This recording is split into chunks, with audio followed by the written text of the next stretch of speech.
In this video, I'm going to teach you how to add favorite films to Letterboxd.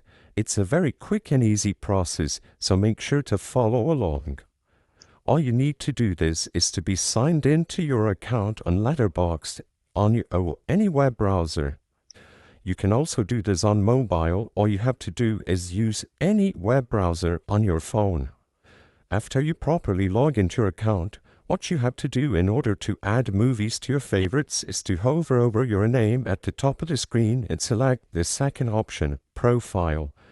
In here, you should have this tab, Favorite Films, and if you don't have any movies added to it, you should see this text. Don't forget to select your favorite films. Just click on Favorite Films and you will be taken to this page, or you can click on the plus sign next to Favorite Films in order to pick any film you want. Just search for the movie, it should pop up, and then all you have to do is click on it.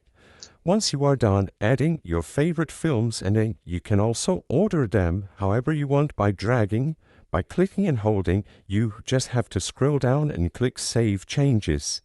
Now, anyone that goes to your profile can see your favorite movies displayed here. I hope I was able to help you on how to add favorite films on Letterboxd. If this video helped you, please be sure to leave a like and subscribe for more quick and easy tips. Thank you for watching.